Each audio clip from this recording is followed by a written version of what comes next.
Good evening, ladies and gentlemen, and welcome to your latest episode of the Gersnet Podcast, the independent Rangers podcast hosted for fans by fans, where all of our content is free.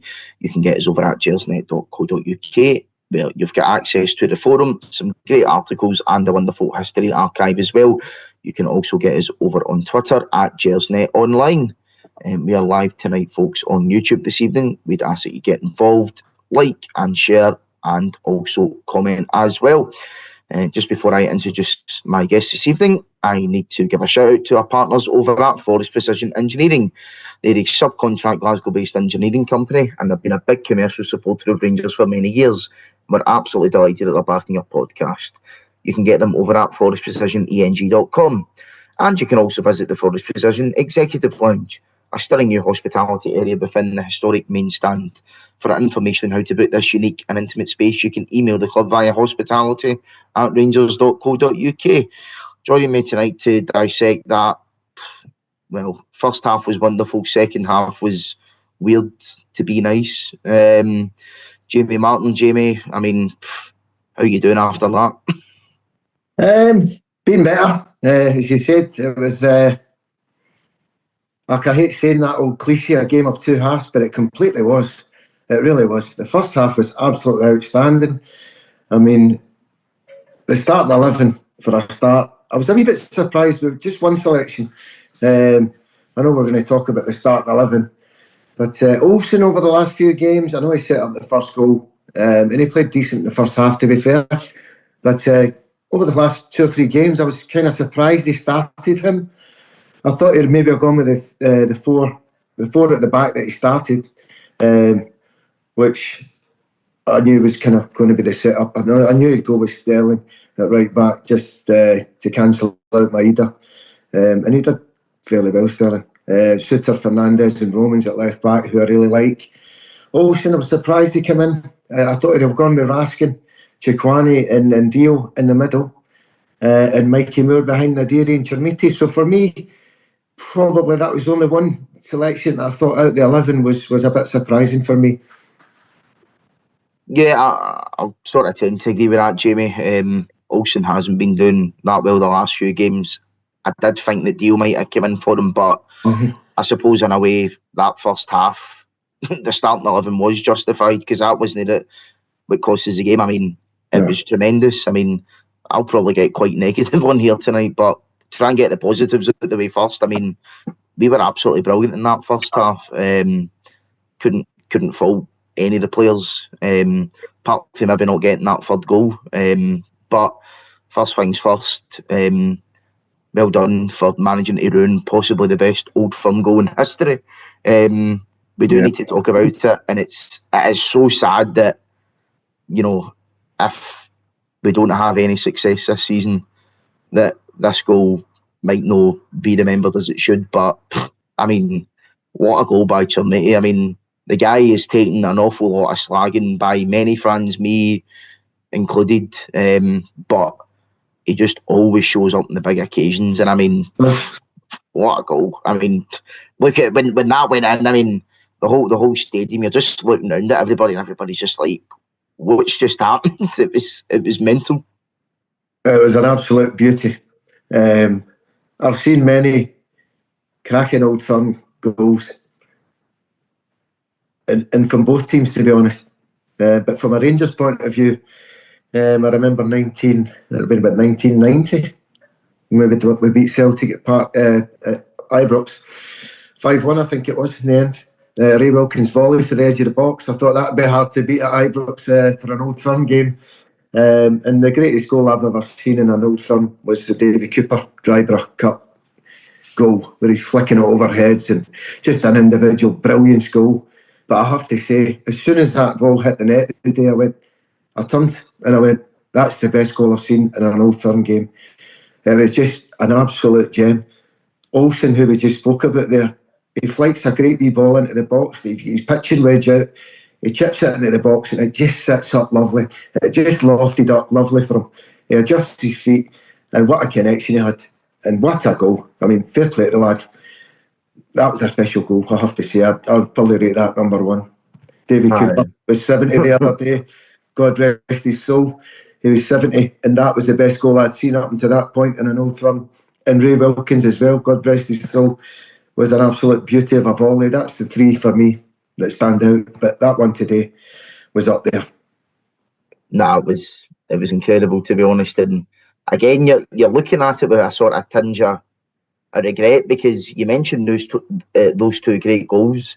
Apart from the fact that they were absolute belters of goals, the things that sticks with you as a result, and Rangers getting results in those games. And I think this one just, again, it might, if we do go on to somehow win the league, which I think is very, very unlikely now, but maybe that's the only way it could kind of get it back. But I mean, you've got to give Trinity credit. I mean, it was brilliant, as I say. I mean, everybody around me was just speechless, as I say. We're just like, what's just happened? It was incredible. And to be honest, see, we came out the traps really early doors, Craig, and we really took the game to them. We were pressing, the energy levels, we were positive on the ball, we were looking to get in behind, we were causing them all sorts of problems with Mikey Moore. Mikey Moore in the first half was all over the place. It was absolutely sensational. He was absolutely destroying them. And the two up front, Nadiri, he did okay, but it does allow Chinmiti to get space, and he is definitely better with a foil up front. He plays better with two up front, and I think we look better. I just wish he would have done that last week at Livingston away from home. I think he went too negative. You go and beat Hearts with two up front, and you destroy them in the second half comfortably, who are top of the league, and then we go to Livingston, and he goes defensive, and he plays the one up front, and he needs to be more positive. He needs to learn from these mistakes. Some of the selections over the last month, I'd say, particularly, have cost us many points away from home. Too many draws and negativity. He needs to be more positive. But listen, we come out, and that first half was absolutely immense. And by the way, Chimiti's second goal was equally a brilliant goal. Raskin gets the break on the right hand side, flicks a ball in the box again, gets a wee bit of a lucky deflection off a defender, and it drops, but he's still got to fight for that ball, and he nicks in front of the defender, and he's deft touch with his outside his boot to put it round the defender, turn him, and then his second touch with outside his boot nets it 2-0 up. See, at that point, Craig, I'm thinking, how many is he going to be here? Yeah. No, you're spot on, Jamie. And even for the rest of the half, we didn't stop. We kept going and going and going. Fernandez has had that one where he's just put it by the post, and you think if that goes in, it's game over, and that's after 35 odd minutes.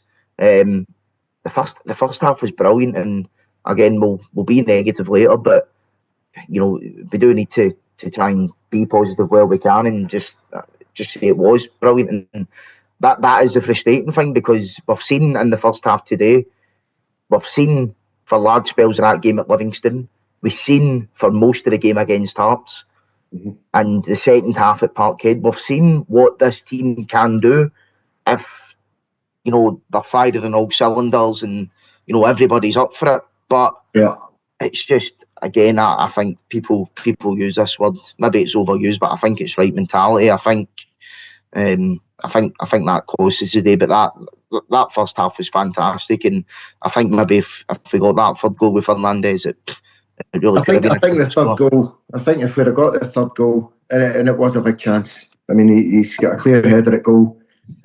Scales, I think, was caught in front of him, and the big fella out jumps him. He times it well, gets a good connection, and misses the target. I mean, if we go in 3-0 at half-time, Craig, there's absolutely no way Celtic's coming out and scoring 4. I don't see that myself. However, at 2-0, there's always a chance. And the next goal's crucial. If they get a goal, their tails are up. Then we start panicking, the crowd start getting a bit restless, and it caused a bit of, anxiousness. But that was a big chance, and I think that was a turning point in the game. I think if we go in at 3-0, we win that game comfortably. But the wily old fox, Martin O'Neill, at half-time, he makes changes at half-time on 46 minutes. Changes in midfield because our midfield absolutely outclassed them in every department the whole first half. And Martin O'Neill, he's a wily old fox. He knows the game inside out. He's been a long time in the game. He's made 2 great decisions for them, bringing Hatate on in the middle of the park because they were getting overrun. And obviously Taneki on the left, and they put Maeda up front, which changed their whole outlook. They looked fresh in the middle of the park. They had legs, and they started really getting a bit of control of the game into the second half. From about 50 minutes onwards, they were really taking the game to us. And I bet you Martin O'Neill was glad at 2-0 at half-time because they were on the ropes. That was like a boxing bout the first half. You know, when a boxer's just waiting, he's getting absolutely battered, and the gum shield's out and everything, and he's going, I can't wait for the bell. Martin O'Neill must have been the same at half-time. He must have been over the moon. Sean Maloney as well must have been delighted. It's only 2-0. We can still get something out of this game. But we need to be more ruthless and finish these games off and punish teams when we've got that so much self, we've got ourselves in a great position at 2-0. And to come out, I knew at that point that it would be very hard to keep the same energy levels up in the second half. I knew that. There was no way they would come out and they were going to do that. And consistency is a problem for us over the 90 minutes. As you just touched on, Craig, we seem to play one half and then the next half is kind of flat. But that's what I think Danny Rule needs to learn from an old fox like O'Neill. Your decisions when you need to bring people on. I thought after half-time, I think he could easily have brought any of the new boys off, apart from Romans. I thought he was comfortable. Chikwani, I thought was really poor in the second half. He kept giving the ball away. He looked tired. Nadiri as well looked off the pace as well at that point. And we just looked, and obviously I think Olsen at that point as well, the three of them, you could really tell that the game had taken its toll on them. I think he could have made the 3 subs really just after half-time. 5 minutes into it, I would have been looking at those 3 coming off. I'd probably have still went positive, Craig, and I would have still maybe just thrown Miofsky up front. Don't change it, it's working with the 2 up front. Throw Miofsky up with Chermiti, put Diomandi in for Chikwani, and then you're looking at, you've got a good couple of guys to choose from on the bench. Bezrami and that are on the bench. You've got a good couple of quality players to bring on there. I think his substitutions cost us today. Aye. And I think his negativity's costing us. I think he's got to learn from these mistakes. No, he does. Chukwuani, you mentioned him, and I know you've said that Fernandez getting that goal or not scoring that goal was a turning point, which I think's fair, but maybe a wee point in that first half, which a lot of people might not have noticed. There was a point where there was going to be a 50-50. Chukwuani, and I can't remember which Celtic player it was. It might have been Negrin. They were both running into the ball, and Chukwuani was actually, if he just went at his normal pace, he was going to get there first, win the ball back. Crowd were a bit, we're 2-0 up, we're absolutely pumping them, blah, blah, blah, blah, blah, blah, blah, blah. Yeah. And he just pulls out. Yeah. He pulls out, and I'm thinking, if you're pulling out a 50-50s when you're absolutely battering them, that tells you a lot. And for me, maybe not so much a turning point of the game, but that's when there was part of me that's going, right, well wait a minute, as much as this is good, did this team actually have the cojones for this? And I think the change was wrong. And again, we don't make it until it's too late. Celtic get that goal back, and then we make the change, and it was the wrong change. Diomandi coming on was the right guy to bring on, I think. But I agree with that. He should have brought him on for Chukwuani. He shouldn't have brought him on for Nadiri. I thought the deal he was doing good enough. I think you mentioned it earlier. He was a good foil for Chermiti, and that's where Chermiti works best, and that's where we were getting our best sight of goal. And again, it was just so negative, and the problem is you're getting into 60, 65, 70 minutes, it's 2-1. You're then at a point where you're the manager where you're going, do a stick or twist here. And I knew as soon as we got to like 70, 75 minutes, I'm like that, we ain't twisting. We're sticking with us, and we just need to hope to God that they don't equalise. Unfortunately, that ended up happening. But, I mean, let's be honest, McCowan had a chance about 10 minutes from the end. He should have put away. The first goal and the second goal that Celtic scored was coming. The complete 180 in performances was mental. And I think a big issue for me is, you know, I've seen people mention the team's age. Our team's age today was, I think, 24. Then again, the age of the Celtic team was only 27. Bear in mind, they had Alex Oxlade-Chamberlain in there, who's, 32? And normally Arnie Engels would be in there, who's 10 years younger than him. So, as much as... I think what you're touching on there, Craig, is very evident in the Rangers team. There's not enough experience. Yeah, we had a chance to address that in January. You need a couple of old heads. And by the way, we just touched on Martin O'Neill being an old head. Danny Rowe's 36. And by the way, I'm not bad mouthing Danny Rowe because he's changed us round and he's done a tremendous job. However, in the last month, I do think his substitutions and his team selections are questionable. And I hope he learns from it. But we do like a little bit of nous and an old head in the middle of the park, or somebody that's just, you know, knows how to get games over the line. Because that should have been a 3 points for us today, Craig. No, of course. And I mean, I know Danny Rowe's a young manager and whatnot, and he has done well to get his back in the race. But again, my kind of attitude of this has been, Danny Rowe wasn't brought in to get his back into a title race. He was brought in to win us a title. He was brought in to win us cups. Unless we have just all of a sudden backtracked on what this club is supposed to be all about. We're all about winning. And I get this whole, we wouldn't have been in a title race without him or whatever.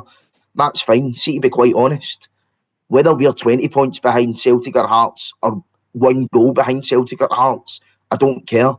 You've still not won the league. It's the same result, whether you're third or second or fourth. It's the same for me, and it's the same for most Rangers fans. So, as much as he has done well to get us back into contention, at the same time, we have thrown it away over the last one. Those 4 games now: Hibs, Motherwell, Celtic, Livingston.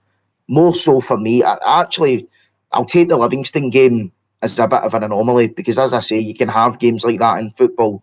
Hibs at Easter Road, we did not show up.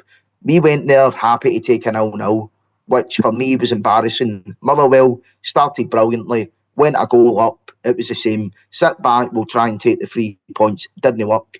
You mentioned there, Jamie, about the manager learning lessons. Now, as much as he's a young manager, I'm younger than him. Sorry, Danny. But, you know, if I can see these things in other people who have got nowhere near the experience that he has, why can he not see that after that Motherwell game a few weeks ago? Because that game today was like a carbon copy of it. Yeah. No, I touched on that Livingston game earlier, and you said it was right. The Hibs game away, Motherwell away. Very fortunate. You know, we could have come away for the games beat on the day. We're fortunate to get draws. And I just thought last week was an ideal chance to go and play the bottom of the league team and really play the 2 up front and just go and smash them, as we did against Hearts. The last month it's been disappointing, because we got ourselves right in the frame. And the last month, as I said there, we've gone, I think, the last 12 games unbeaten, Craig. But alarmingly, we've only won 2 out of the last 6 games. And this is a spell of the season where you need to go and win these games. You can't be going to these clubs like Livingston's and Drawings. You're talking a team at the bottom of the league there. Come on, we should be going ham on them. I just think the draws are going to cost us in the end. And now we've got ourselves in a situation where we're hoping that Hearts are going to slip up. And and that's never a good situation to be in. I like to be in control of it. We were in good control there. If we'd have won that, get over the line today, we were only 4 points behind them. And they've got a couple of tricky games coming up, Hearts, and we could have maybe, closed that gap, but it makes it more difficult now with that draw today.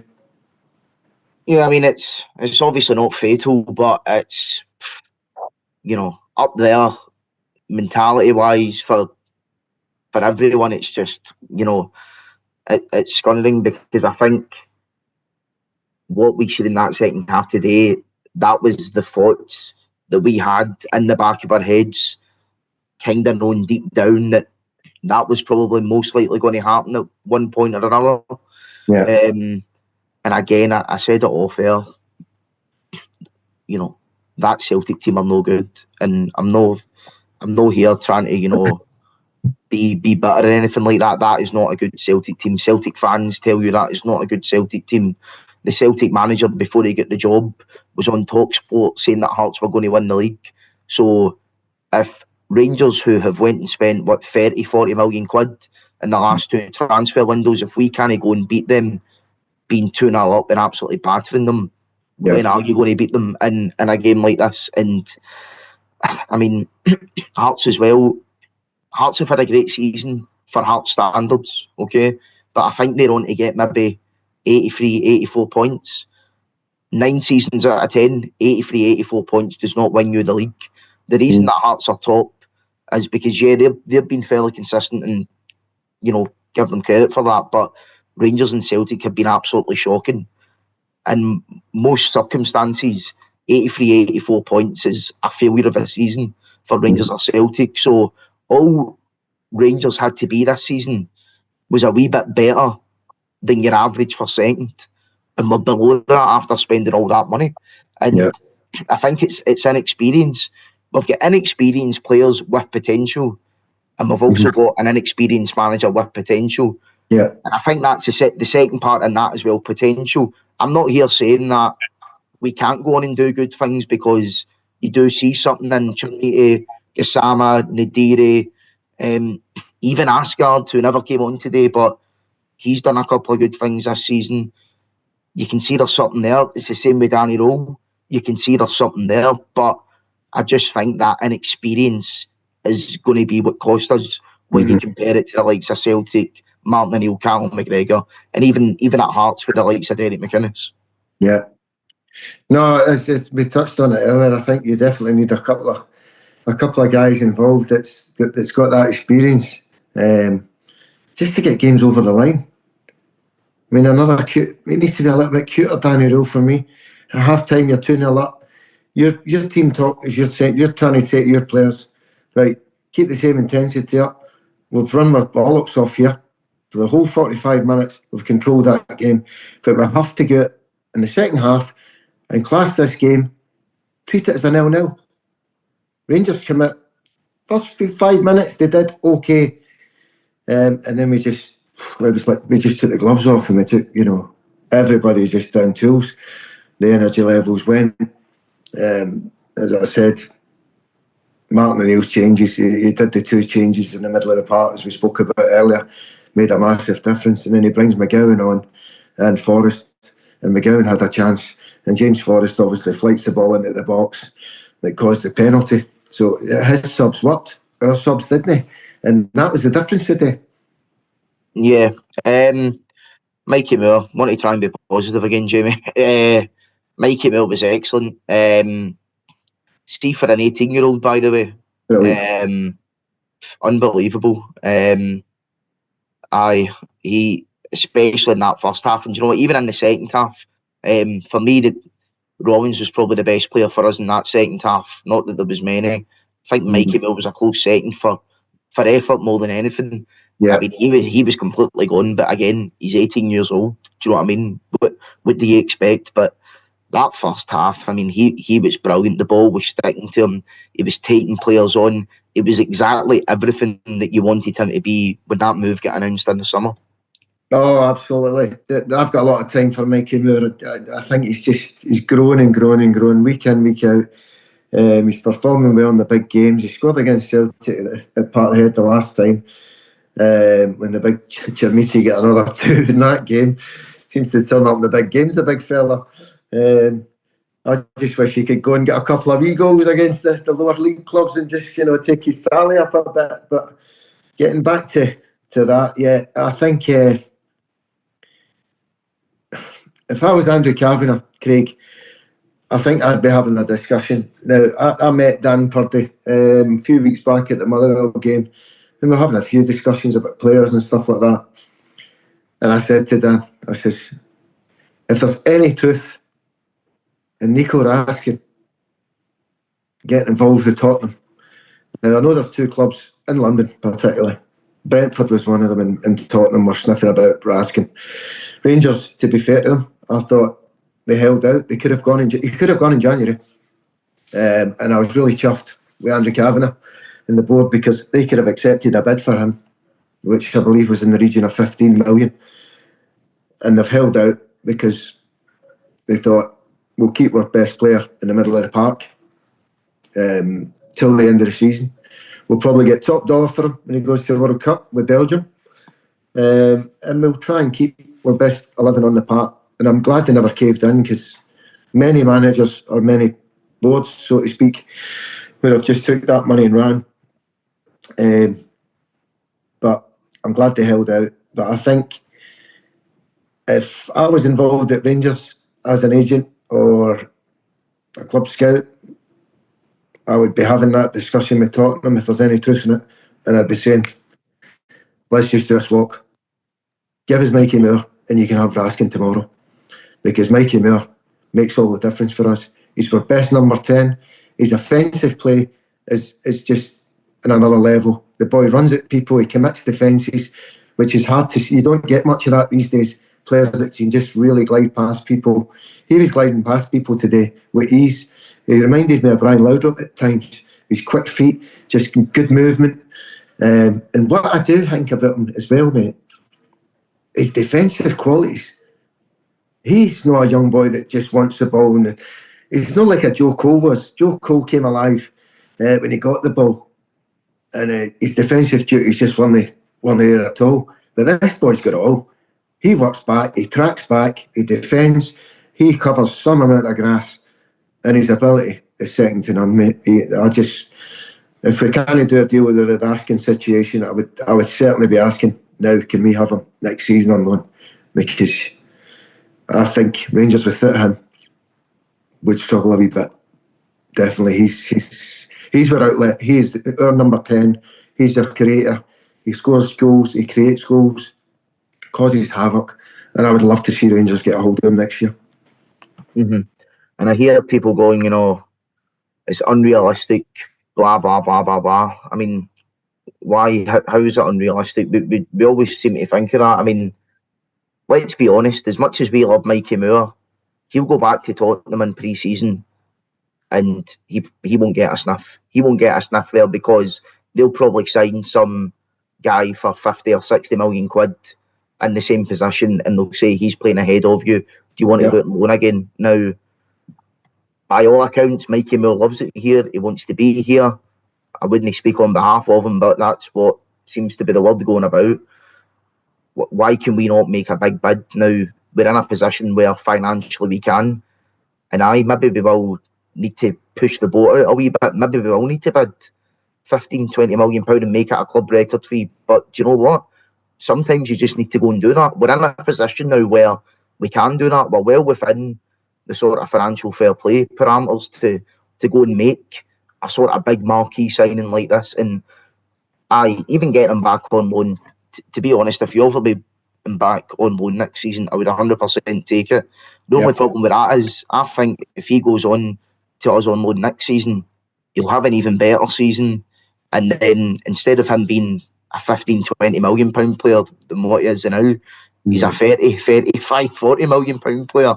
And that's maybe when he comes out of our reach. I think this summer, if we've got any chance of getting him permanently, I think this is our chance.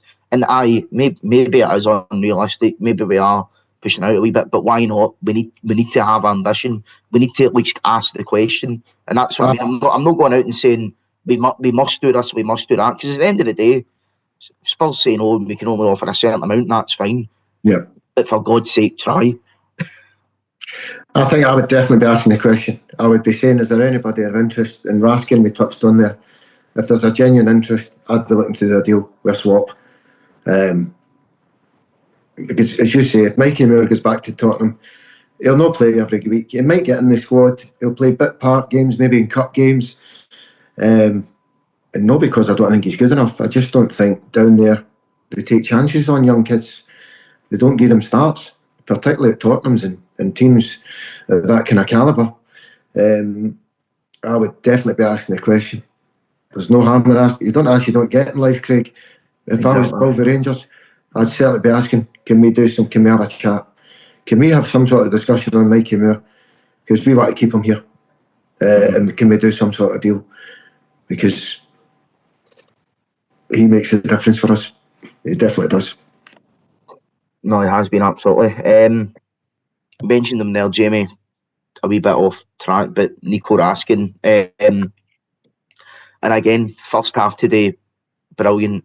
Yeah. Second half, non-existent, doesn't show up. I think when you're talking about potential bids from the English Premier League and keeping them in January, I think when you look at his performances over the last sort of month or two, there's a lot of fans going, my God, should we have just kept him? Sorry, should we have just sold him? Yeah. Because, and again, Raskin, he's one of those players that I do like him, but he's too inconsistent for me. And again, some of the stuff that he does on the pitch, you're hearing rumours unsubstantiated of him, in the tunnel after the game, going up and finding the Celtic players. You see him after the game getting involved. You're just like, after your performance, mate, just get up the tunnel and just take it. Do you know what I mean? You'd rather see him take that aggression on the pitch. Do it on the pitch. I agree with you. He did it in the first half. Boy played well first half. He was doing a play, getting tackles. He was involved in the goals. I thought he was excellent first half. But as you say, consistency for us as a whole squad seems to be a problem over the 90 minutes. And that needs to be addressed by the club. They need to look at that and say, what's going on here? Because there's too many players playing for 45 minutes and not playing for 70, 80 minutes, right? If you're on your arse off for 70, 80 minutes and you say, I'm blowing a gasket here. And there was a few of them, by the way. A few of them had blown a gasket by the 60, 70 minutes. They run out of steam, they look fatigued. Some of them looked as if they had a European game on Thursday night. We looked fatigued, and I thought he could have changed. A couple of subs, I thought. I would have thought about bringing Miovski up front, as I said, and Bajrami in for Olsen really early doors. And I took Nadiri, probably Chikwani and Olsen off early doors. And I'm talking within the 50, 55 minute stage. They look battered. They run out of steam. If you've got three players running on red diesel, Craig, that's a hard graft. No, I know. You've got to see that as a manager straight away, as a coach, and change that. See, on that though, Jamie, when we're talking about players running themselves into the ground and maybe being tired, and again, this is off topic a wee bit, and it's not specific for Rangers here, but modern football in general, I mean, we've been in a rare position for a modern Rangers team the last few weeks where it's been one game a week for the last sort of 3 weeks. Yeah. Now, 20, 30 years ago, in fact, I would say even 15 years ago, towards the end of Walter's second spell, there was plenty of players that were capable of playing a game a week, sometimes 2 games a week. But now it's all, we need to rotate, we need to do this, we need to do that. And when you look at injuries as well, I mean... It does my head in. Aye, hamstring injuries, for example. Nobody knew what a hamstring was 40 years ago. Aye, it does my head in. I listen to this excuse all the time. In fact, one of my wee pals played in the reserves with me at Rangers, Craig Flanagan. He's one of the first team coaches. He does all the sports science stuff and the fitness stuff and stuff like that. And I've many discussions with Craig about this. He has his theories, I have mine. And I always say to him, look, I'm not being funny. These guys are playing, see if they're playing 2 games a week. If they're playing Saturday and midweek and then you're basically playing 3 games in a week. They're not doing much training. All they're doing is getting in for a wee warm-down. They're stretching off, doing a wee bit. They're not over-exerting themselves. And to be honest, I'm just not buying it, mate. I'm not buying it. You get people like Barry Ferguson's, and I'm going to touch on this, and this is what we're missing in the teams, I believe. We are missing homegrown talent. They've got real bollocks. And that means people that's going to play with injuries, through injuries, no be happy to go and sit on the bench and take their money. I mean, you go back to even like Davy Weir. Davy Weir was 41-year-old and played every game in the season. Injured, knocks all over the place. Easy. And the list goes on. And do you know what it is, mate? I totally believe this. I don't think players are made, as my old man would say, they're not made for iron brew these days, son. Right? They just don't want to know. If they can get a chance to just take a wee break and then somebody says, he's run so many miles this week, he needs to be rested. Bollocks. You've got 9 games of the season left. Just rest them. Tell them they can have a day off the next day. I'm not buying it, mate. I just don't like this theory of people being, saying that they can't run for this amount of minutes or that amount of minutes. He has to be rested at a certain point. I'm sorry. When you're 9 games into a season, 9 games left of a season, rather, it's time to roll the sleeves up, Craig. I'm sorry. I'm not having it. No. And I seen a clip for an interview with John Terry a few days ago where he's saying that throughout his whole career, he was 100% fit 5 times. Yeah. And I'm thinking that guy played for like 20 years for Chelsea and England and Aston Villa, week in, week out, 2 games a week, international, going to World Cups, going to European Championships. And I think his era, Davy Weir was sort of about that same time as well. That was probably the last era of sort of football. They're wrapped in cotton wool now, Craig. Aye. They're wrapped in cotton wool.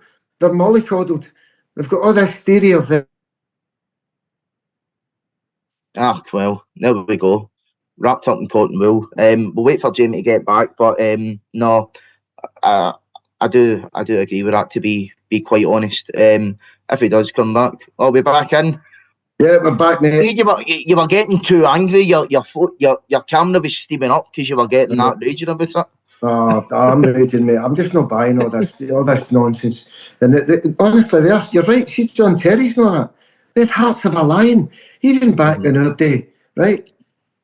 When you go back to look at the real leaders at Rangers Football Club, and I'm talking real leaders, which we need at the moment.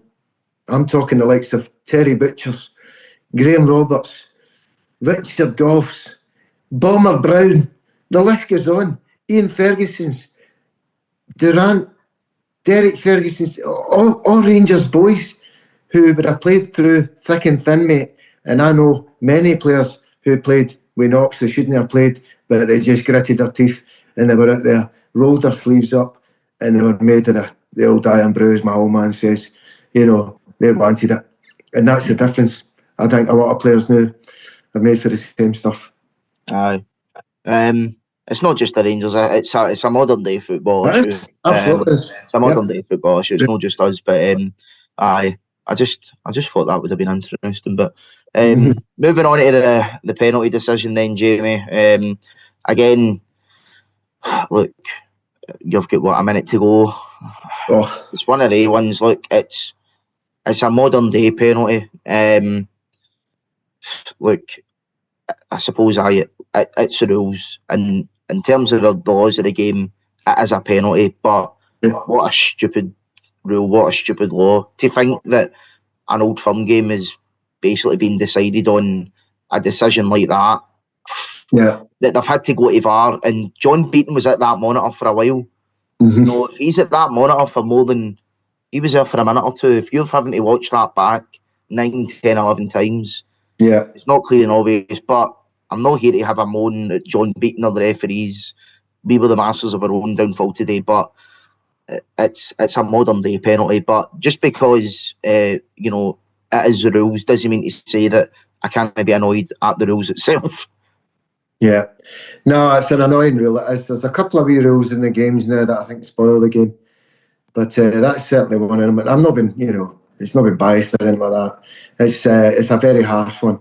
I think the reason, well, you know yourself, as soon as VAR look at this and say to the ref, come and have a look at it, you're kind of going, oh no. You get a gut feeling that they're running over to the pitch. You kind of know in your own heart that John Beaton's going to be looking at that and he's going to say, it's a pen. By the new rules, strikes his left arm, and it is going towards target. I totally believe that Jack Butland had that covered anyway. I think that's probably why John Beaton looked at that so long. He's thinking, would Jack Butland still have saved that? I personally think he was, because I looked at it 3 or 4 times and his positional sense was there. He was covering it. Harsh penalty, but the letter of the law, it is a penalty nowadays, unfortunately. It went against us. But as you said, we brought it on myself because we were on the ropes at that time. They had 2 or 3 good chances. I think they had about 18 shots. 7 shots saved by Butland, as opposed to our 2 from their goalie. He was never getting near any of the Nadiri goals anyway. But you look at the chances, and in actual fact, for us dominating that first half so well, Celtic actually had 55% of possession the whole game. So when you look at that, that's a wee bit worrying, because like you said earlier, Craig, I think Celtic are not a good side. They don't worry me. I don't look at them and I think, do you know what? I did this a few weeks ago. I had a discussion with Charlie Miller and the boys on the other podcast, and I was discussing it. And how I used to analyse teams was, I used to always say to myself, and I could go back to when Russell Martin was manager. I hate talking about him, by the way, because he was a disgrace. Right? But I look back at that and I go, how many Rangers teams would have got in the Celtic starting 11, a couple of months into the season? We'd probably have said 2, right? And the 2 for me would have been the goalie, Butland, and probably Raskin at the time. No other player would have got in the Celtic starting 11 at that point. How that has changed, totally flipped round for me now. When I look at Celtic squad and I look at the Rangers squad, I'm actually going the other way now. So credit to Dan O'Rourke and the Kavanaghs of this world. They have changed it round. And now, to be honest, I look at the Celtic squad and I go, a couple of them, maybe get in our starting 11 now. So we've come a long way, but we have to get these games over the line. And we have to punish teams, and we have to have more killer instinct, and we have to be like sharks in blood-fested water. We have to be more hungry and know how to get games over the line, because it's going to cost us. Mm-hmm. Well, you speak about sharks, Jamie. I think after Butland's double penalty save, I think the defenders were acting like dolphins rather than sharks. Do you know, Craig, I looked at that, right? The boy slots away the penalty after his third attempt, by the way, I must add. Right? It's 6 shots in goal, Hatate all game. Right? 3 of them were from the penalty. So he hits the penalty, he saves, he gets the rebound, he saves the rebound, and I'll tell you what, I'm looking around and I'm going, where's your player's reaction? But that was the whole story of the second half, Craig. See, second balls, we were nowhere near them. We were anticipating balls breaking. Thumb rule of a penalty getting taken against you. You start your run outside the box if you're defending it. So you've got momentum. So if it does come out to the keeper, you've got somebody right on top of that ball trying to clear it. The only one near it was Sterling, and he was miles off it. None of us reacted quick enough. Going back to, did they want it enough? Now, there was 2 or 3 Celtic players on that ball first. Maeda was first, and there was a couple, Maeda, McGowan. The 3 of them were out the traps, and we were nowhere to be seen. And I felt sorry for Butland, because he did a couple of great saves. He deserved a little bit of help for his defence there. I know. And the lady in front of me, she was turning around and saying, there's no way he's going to save this law of averages. She went, he saved too many. And of course he does save it, and then he saves it again. I mean, it was one of those games today. There was so many things that you've just never seen anything like it before. I can't remember sort of a double penalty save like that in an Old Firm game.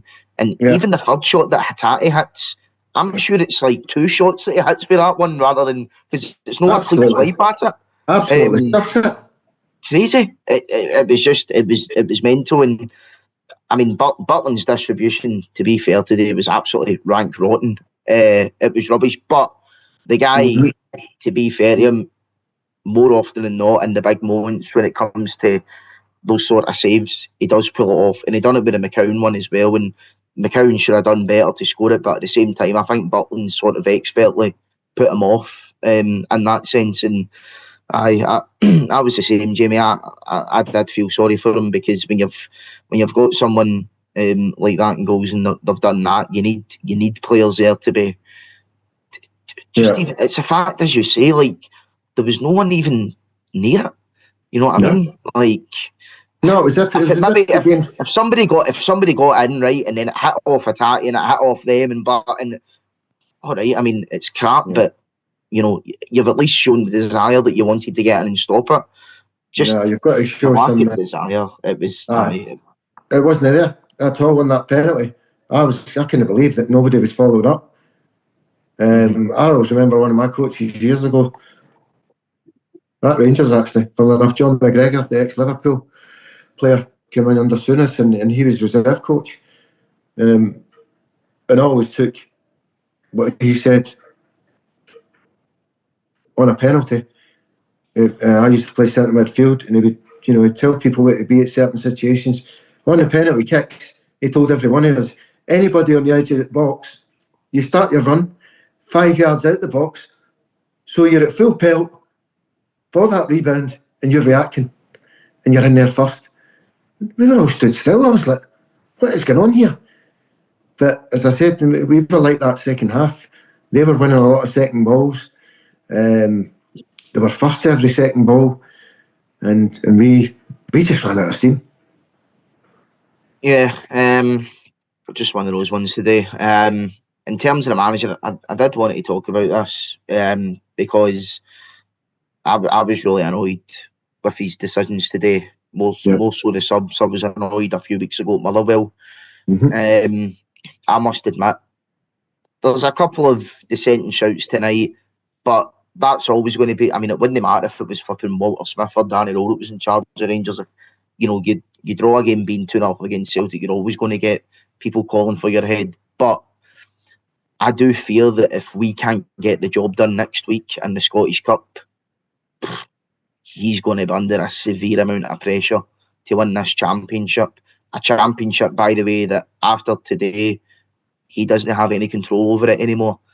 We can win every single game. We can go to Parkhead. We can go to Tynecastle. Can beat Motherwell. Even if we win the rest of our 9 games, we still might not win the league. So, I mean, I don't want to get ultra negative, but I think for a few fans, they're just going to be saying, well, he's just like, come on, he's just like Gio, he's a nice guy, he's done well to an extent, but maybe he's just not got it. And I think next Sunday, it was always going to be huge anyway, but it takes on even more of a significance now for the manager, because I think if we end this season with nothing, it's not a good look, and he is going to be under severe pressure. No, I agree. As we touched on earlier, he's got a lot to learn on it. I know he's 36, he's a young guy. He's done a lot of good. There's no doubt about that. His track record's good. His recent run, we're unbeaten at home under Danny Rowe. Don't forget that. We've only lost 1 league game since he's came in. That's what I mean. On the face of it, you go, oh, that's brilliant. But then at the same time, you look at the stupid draws that we've had. The negativity of, particularly away from home, has cost us. Yeah. And a couple of times I have questioned his starting 11. I still think we're lacking a real dominant centre back. I like Big Fernandez. I think he's come on a ton. A couple of the goals today, I think he was just caught the wrong side. Suter as well. I still think the centre back's a problem for us. I think when he's really a real leader at the back, a kind of Richard Gough type, Davy Weir, somebody that can just really organise and go and. You touched on John Terry earlier. See that John Terry? I lived in London for 25 years, as you know, and Chelsea were my team down there because I went there with John Spencer, and I used to go and watch Chelsea regular. And I'll tell you what, John Terry, what a leader! Not the best passer of a ball, not brilliant technically, but he knew what he could bring to the table. He was a winner, and we lacked that at the back. I think we need a real dominant centre back who's a real bully and somebody that organises the defence. Because the goals we're losing, even against Hearts, they're goals that, we just shouldn't be conceding these goals. The organisation at the back, balls are going between players and players are looking at each other. There's nobody really taking charge, especially balls coming in the box. In that 6-yard box, we need to be really more dominant. And it's costing us. We're leaking goals. And they've got to look to shore that defence up. Next season, I'd certainly be looking at a real dominant centre back to really bolster the centre defence. Mm-hmm. I think we need that now. An out and out number 6 that can do that job. I know we're linked with a couple in January, but for me, that's no Raskin. Raskin isn't a 6. Raskin for me is an 8. He's a box-to-box midfielder. He's a lot better going forward. If you need him when there's tons of injuries to play the 6, all right, that's fine.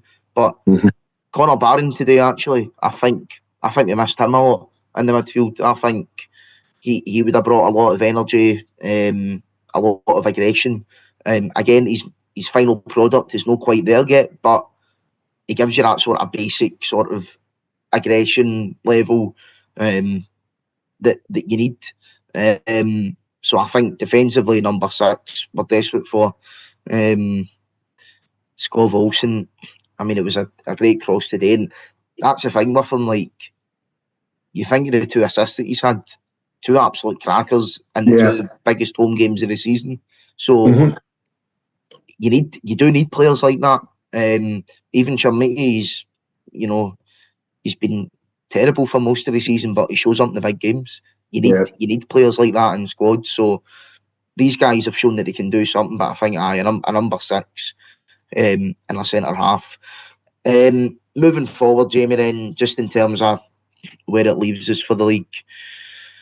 Well, where do you think it leaves us? I'm not confident now. For me, I know the general consensus seems to be that it's all Hearts. Don't underestimate and don't underwrite Celtic. They'll get experience of doing this.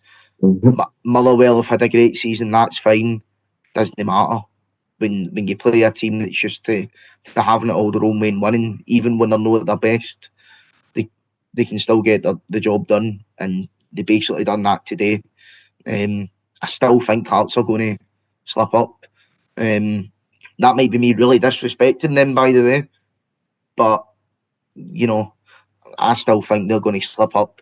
I just really feel today that instead of handing the title to Hearts, I've got a bad feeling that we've handed it to Celtic, and I hope I'm wrong, but that's kind of where I'm at on it. Well, it's still in Hearts' hands. There's 9 games left now, Craig, and they've, on paper, before the split, they're looking like they've got the easier running on paper. Having a look at that, I mean, they sneaked that win on Saturday against Aberdeen. They seem to be getting over the line as well. Derek McInnes and Braga seems to keep conjuring up these last minute. We wonder goals. He's a player I would look at for Rangers. If we can't secure, you know what, it puts me in mind of Action Oval. Just everything about. If we cannot secure Mikey Moore for next season, I think I'd certainly be looking at Braga. I think he's in the division. He looks a little bit of a class act. Wears a 10, good 10 player. He's got a bit about him. And they've got a couple of key players coming back with Shankland and that. They're coming back at the right time. As I said, they've got an easier run on paper. I think they go to Kilmarnock, which is a tricky one down at Rugby Park on the AstroTurf. They then have Dundee at home. Big Elvis, Big Stevens. He's kind of on a bad run with Dundee. They're quite a hard team to beat. He's got them organised. That'll not be easy.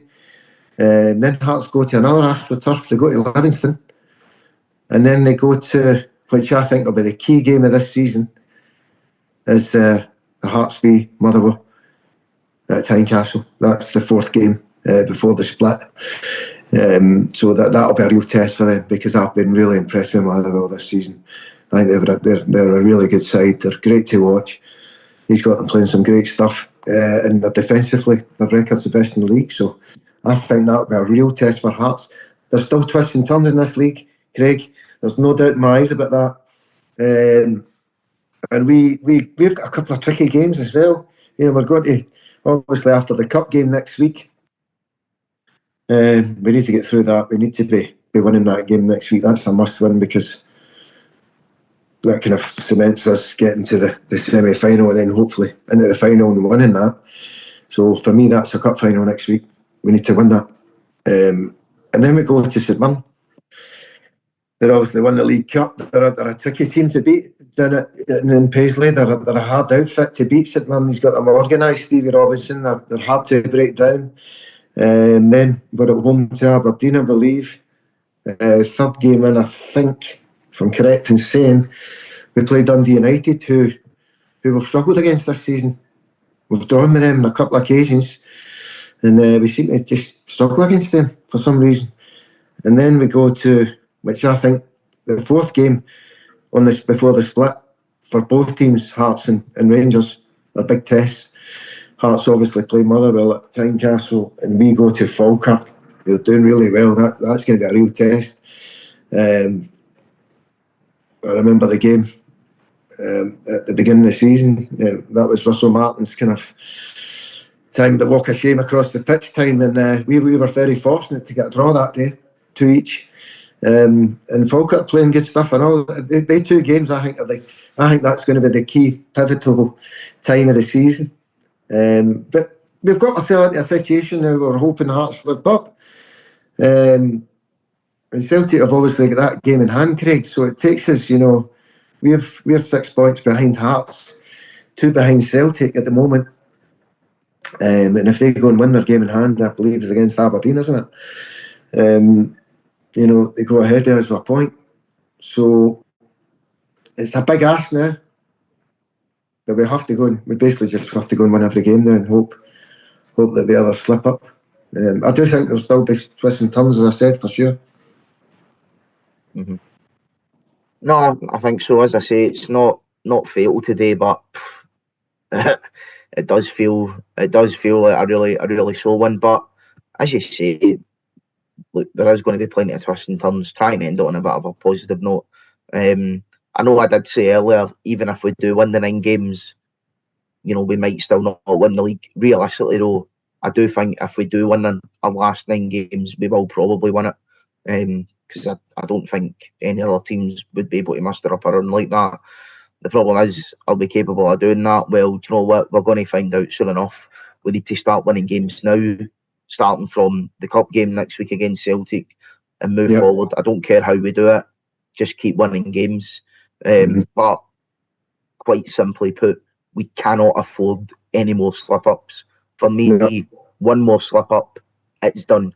That is it. And then you could even be looking at Motherwell, by the way. So we need to be on our guard. We need to be careful. But at the same time, the Rangers, I still think that on our day, sorry to paraphrase a Celtic player for the other day, but on our day, I think we've got the best team in the league at the moment. The problem is it's just the consistency. Celtic haven't beat Hearts this season. As much as today was a sole one, we're still unbeaten against Celtic in the league. So I would agree with you. I think we have definitely got, I would say, the best 11 players. I think we've definitely got the strength and depth. When you look at our bench, we've got Barron to come back, you've got Miovski on the bench, Bajrami. We've got some real quality, strength and depth now. And I do believe we have got the strongest squad in this division. But consistency is a major problem for us. And I just think, we touched on it earlier, we just lack a couple of old heads, that experience. We just nurture them over that line on occasions, which is needed. Yeah. But hey ho, bad day at the office, Jamie, but we're not dead yet. We keep Like, fighting it's on. almost like a defeat today, isn't it? Really, when you start It that, is. it feels like a defeat. Personally, it feels like a defeat. But as you say, we're unbeaten against them, and it's not all lost. And Danny Rowell's records, you know, it is good. But I just hope these draws don't cost us too many. Not too many. And that clown Russell Martin, 8 or 9 draws early in the season? My God, they were always going to take its toll at some point, I believe. Mm-hmm. Far too many games drawn under him. Yeah. But there you go. Aye, as I say, we're down, but we're not quite dead yet. But I think we'll end up on that one then. Rob and Alan will be on Friday, guys, to preview that huge cup tie against Celtic on Sunday at Ibrox. Thanks very much for tuning in. Jamie, thanks for joining me as always. Been a pleasure. Been a pleasure, guys. Thanks so much. And thanks to the guests at home. We'll see you soon, guys. Bye-bye. Bye-bye.